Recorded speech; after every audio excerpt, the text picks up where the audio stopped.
Halo, selamat sore Tribuners. Senang sekali saya Mesya Marsabesi bisa menyapa Anda kembali di Tribun Ambon hari ini, edisi 15 April 2026, di mana sejumlah informasi terbaru dari Kota Ambon dan sekitarnya akan kami hadirkan untuk Anda. Kita mulai dengan berita pertama.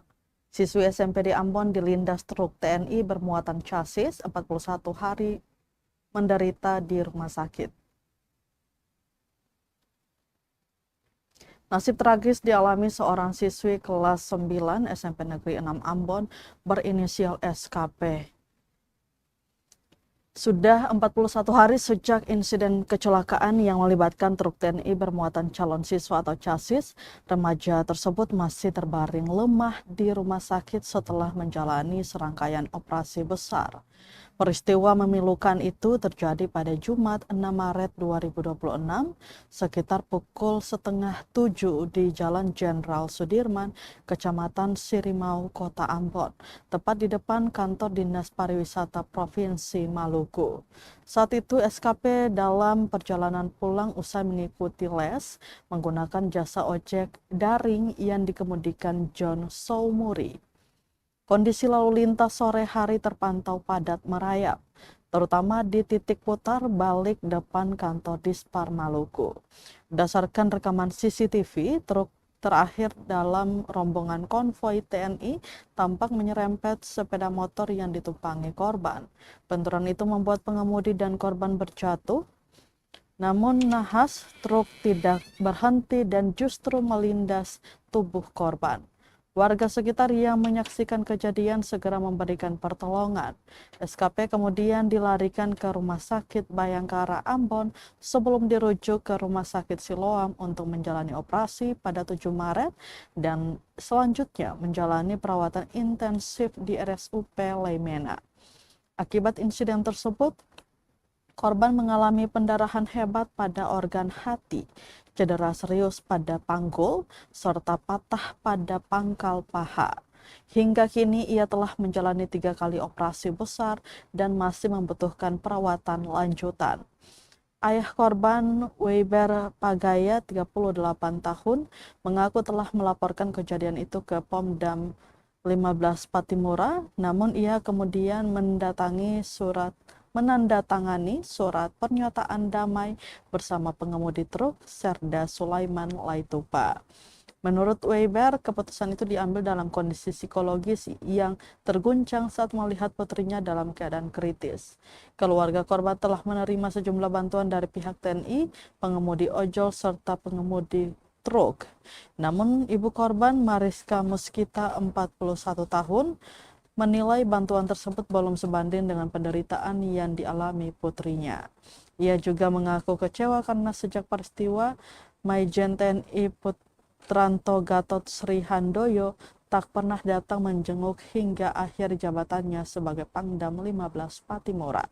Saat ini kondisi SKP masih lemah dan harus menjalani perawatan intensif, bahkan ia terpaksa mengikuti ujian akhir dari tempat tidur rumah sakit. Keluarga mengaku kesulitan menghadapi kebutuhan pengobatan lanjutan, termasuk rehabilitasi medis jangka panjang. Pendampingan psikologi serta jaminan pendidikan bagi korban. Menurutnya perhatian dari pihak TNI sempat berjalan baik, namun setelah Hari Raya Idul Fitri, bantuan dan komunikasi mulai berkurang. Sementara itu pihak Kodam 15 Patimura melalui Kapendam Kolonel Infanteri Heri Krisdianto memberikan klarifikasi terkait insiden tersebut. Ia menegaskan bahwa kejadian itu bukan merupakan tabrak lari. Menurutnya pengemudi sepeda motor diduga mencoba masuk ke jalur konvoi sehingga menyebabkan kecelakaan. Heri juga menyebut pengemudi truk tidak menyadari insiden tersebut. Rombongan konvoi sempat dihentikan di kawasan JMP oleh petugas pengawal untuk menunggu konfirmasi, namun karena tidak ada laporan lanjutan, perjalanan kembali dilanjutkan. Sebagai bentuk tanggung jawab, pihak Kodam tersebut telah menjenguk korban dan memastikan seluruh biaya pengobatan akan ditanggung hingga sembuh. Alih-alih mengakui kesalahan atau kelalaian bawahannya, Kolonel Heri malah meminta meminta masyarakat memberikan prioritas untuk kendaraan aparat. Kasus ini kini menjadi sorotan publik di Kota Ambon. Di tengah perbedaan narasi antara keluarga korban dan pihak militer, harapan akan keadilan serta tanggung jawab jangka panjang menjadi tuntutan utama. Sementara itu, SKP masih berjuang untuk pulih dan menjalani hari-hari penuh rasa sakit di usia yang seharusnya diisi dengan semangat belajar dan mimpi masa depan.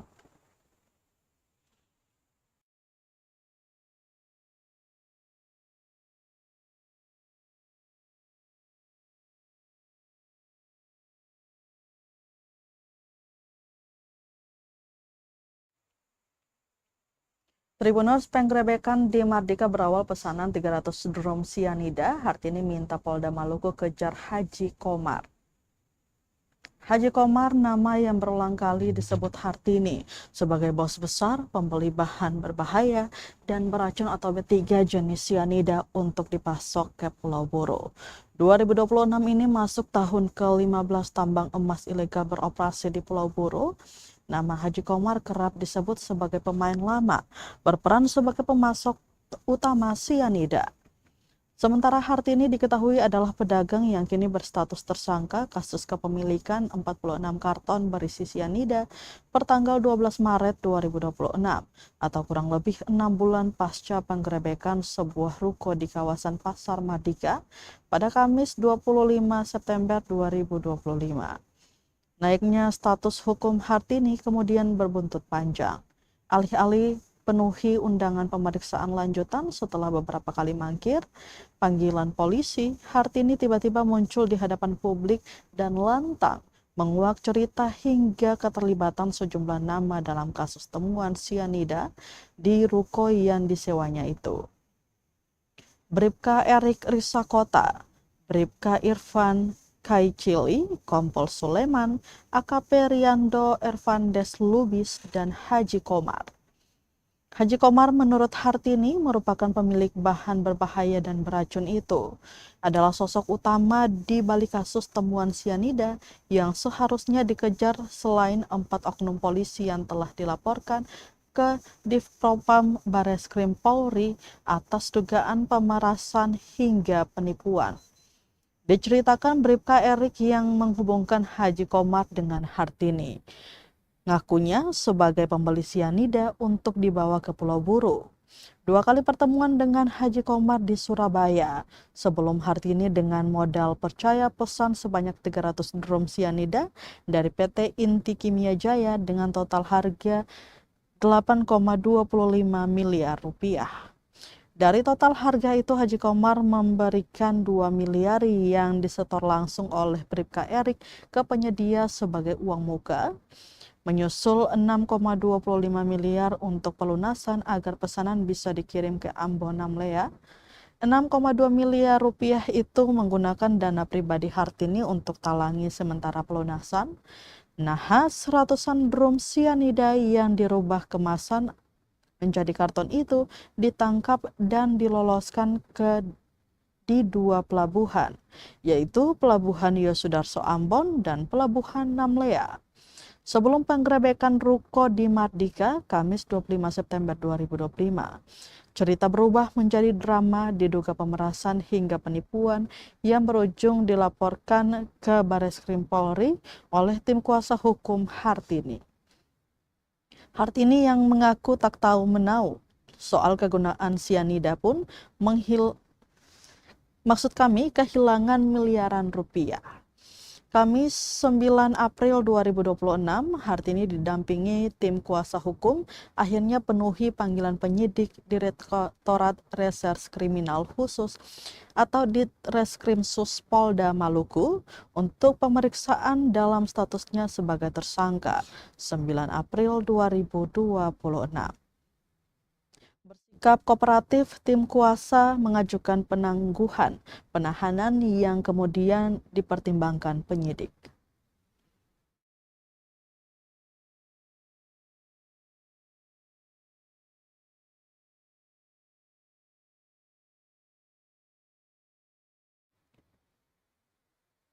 Kita ke berita lainnya, Tribuners, kasus Lilis RL terus dikawal. Anak Mama Dalen datangi di Treskrim Sus Polda Maluku minta SP2HP.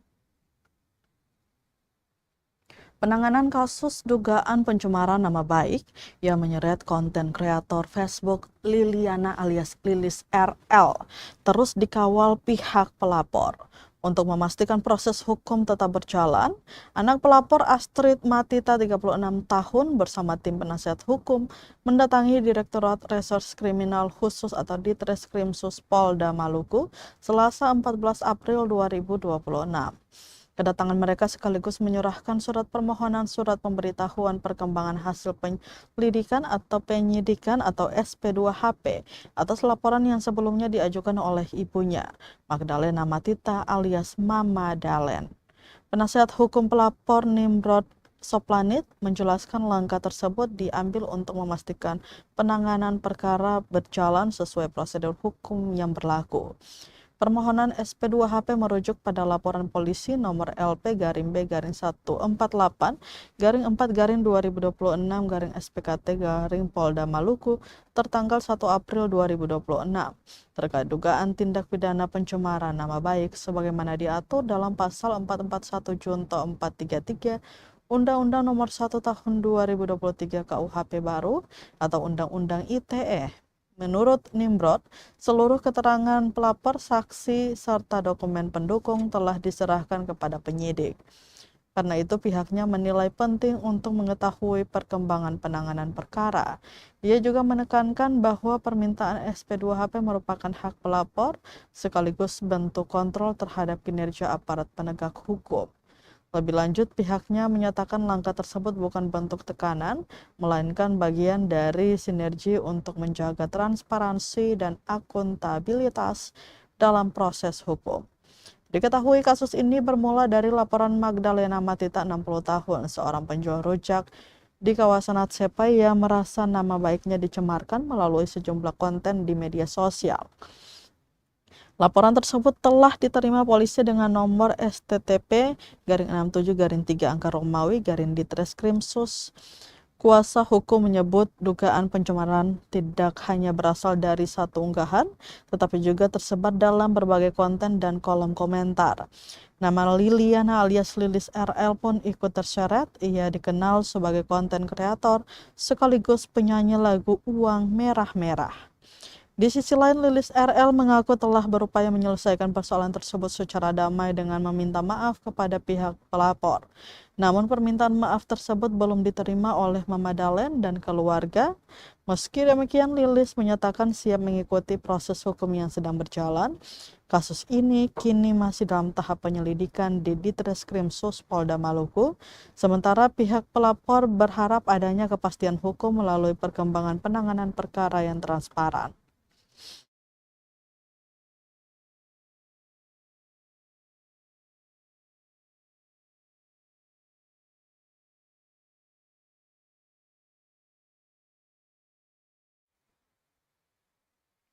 Tribuners, nasib malang para siswa SDN 81 Malteng belajar di bawah bocornya atap sekolah. Nasib malang dirasakan para siswa SD Negeri 81 Maluku Tengah di Jalan Sinawasa Negeri Lahakaba, Kecamatan Tuliti. Para siswa terpaksa belajar di ruangan kelas yang mengalami kebocoran pada bagian plafon hingga atap. Jika hujan, mereka terpaksa belajar di ruang perpustakaan sekolah. Kondisi bangunan SD Negeri 81 Maluku Tengah mengalami kerusakan parah setelah puluhan tahun digunakan untuk kegiatan belajar mengajar. Hingga kini sejumlah ruang kelas yang rusak belum juga mendapat perbaikan dari pemerintah daerah. Wakil Kepala Sekolah SD Negeri 81 Rahima Mualo mengatakan kerusakan bangunan sekolah sangat mengkhawatirkan, terutama saat musim hujan. Aktivitas belajar mengajar terpaksa tetap dilakukan meski beberapa ruang kelas dalam kondisi tidak layak pakai. Ia menjelaskan pihak sekolah dan para guru merasa cemas karena bangunan yang digunakan sewaktu-waktu bisa roboh dan membahayakan keselamatan siswa. Pihak sekolah berharap Bupati Maluku Tengah bersama Dinas Pendidikan dapat turun langsung melihat kondisi bangunan tersebut agar perbaikan bisa segera dilakukan. Seperti diketahui, bangunan SD Negeri 81 Kecamatan Teluti, Kabupaten Maluku Tengah dilaporkan mengalami kerusakan parah setelah puluhan tahun digunakan untuk kegiatan belajar mengajar. Beberapa ruang kelas rusak dan belum juga mendapat perhatian serius dari pemerintah daerah untuk segera diperbaiki.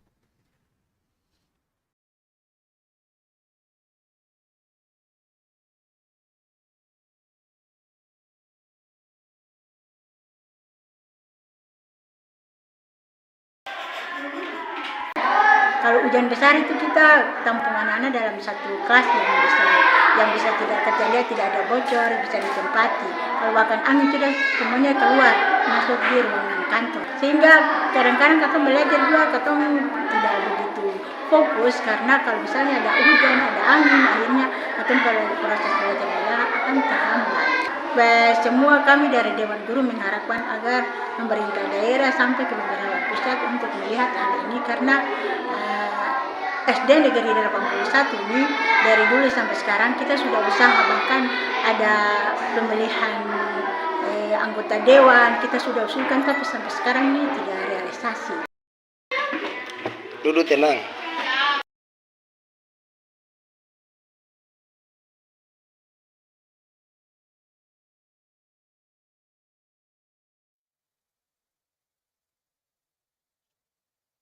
Tribuners, bangunan SD YPPK Manusela memprihatinkan, warga swadaya perbaiki ruangan rusak.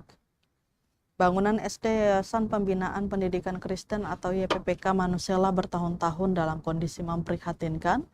Atap dan bangunan gedung kelas 1 dan kelas 2 terlihat sudah rusak, alhasil sekolah di Pegunungan Pulau Seram, Maluku Tengah itu jauh dari kata layak. Hal itulah yang mendasari inisiatif masyarakat melalui Sekretaris Komite SD YPPK Manusela, Yohosoa Lilihata, untuk melakukan rehabilitasi bangunan sekolah pada 2 ruangan tersebut. Masyarakat Negeri Manusela, Kecamatan Seram Utara bergotong royong memperbaiki sekolah SD YPPK Manusela secara swadaya sejak 14 Maret 2026. Warga setempat swadaya membawa atap daun sagu sebanyak 5 hingga 10 bangkawang atau atap per orang, juga mengumpulkan material kayu dan rotan untuk memperbaiki sekolah. Sikap gotong royong masyarakat menjadi bukti nyata semangat masyarakat di daerah terisolir untuk mendapatkan akses pendidikan yang layak. Dalam keterangan yang diterima tribunambon.com Selasa 14 April 2026, Sekretaris Komite SD YPPK Manusela, Yohosoa Lilihata, mengatakan gedung sekolah telah rusak parah sehingga atas inisiatif sendiri, Lilihata mengajak masyarakat untuk memperbaiki sekolah dengan material alam seadanya. Ia mengaku pekerjaan yang dilakukan pada 14 Maret 2026 dimulai sejak pukul 6 pagi sampai dengan 7 malam. Sementara itu tak ada dana yang diberikan pihak pengelola sekolah, masyarakat memilih memberikan sumbangsi sukarela. Atas sumbangan sukarela itu, ia berharap para pelayan Tuhan dan jemaat gereja Maranatha diberkati Tuhan Yang Maha Esa. Proses perbaikan sekolah tersebut dikatakan murni inisiatif demi kebaikan bersama, tak ada niat buruk sama sekali. Pihaknya juga berharap agar pemilik SD YPPK Manusela atau pihak Gereja Protestan Maluku atau GPM dapat memperhatikan fasilitas sekolah. Di samping itu, PLT Kepala Dinas Pendidikan dan Kebudayaan Maluku Tengah Hussein Mukadar mengaku kesulitan menghubungi Kepala SD YPPK Manusela.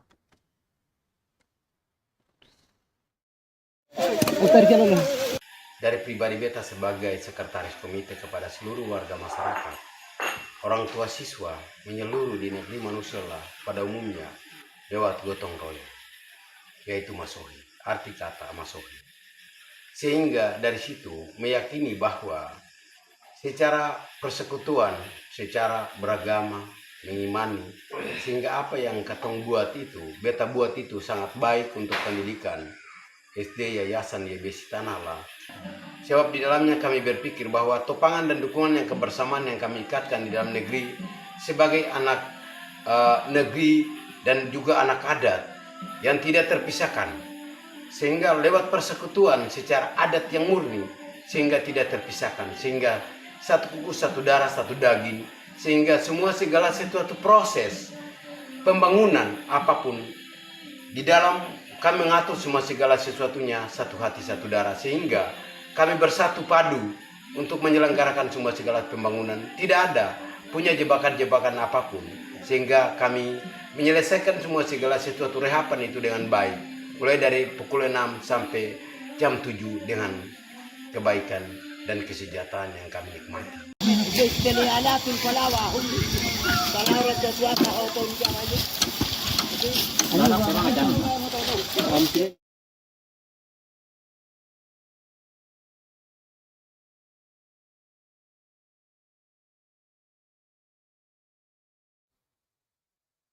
Berita terakhir, Tribuners, TNI dan warga bangun jembatan Garuda di Englas.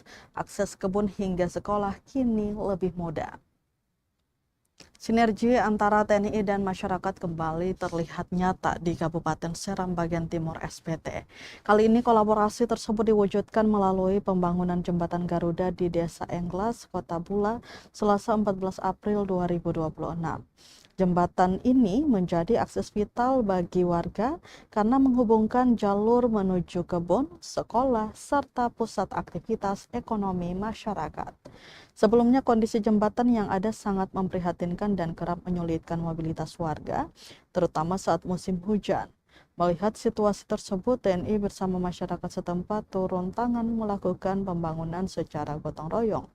Proses pengerjaan dilakukan secara bertahap, mulai dari pembersihan lokasi hingga perakitan rangka jembatan.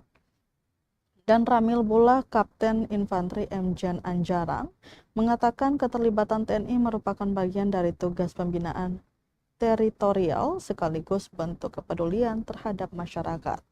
Sementara itu, masyarakat menyambut baik pembangunan jembatan tersebut karena sangat membantu aktivitas sehari-hari. Salah satu warga Halek Maba mengaku bersyukur atas dukungan yang diberikan TNI. Warga juga menilai kerjasama ini tidak hanya mempercepat pembangunan infrastruktur, tetapi juga mempererat hubungan antara TNI dan masyarakat. Mereka berharap jembatan Garuda dapat menjadi simbol persatuan dan semangat gotong royong dalam membangun daerah. Selain itu, keberadaan jembatan ini diharapkan mampu mendorong peningkatan ekonomi warga melalui akses yang lebih mudah dan aman.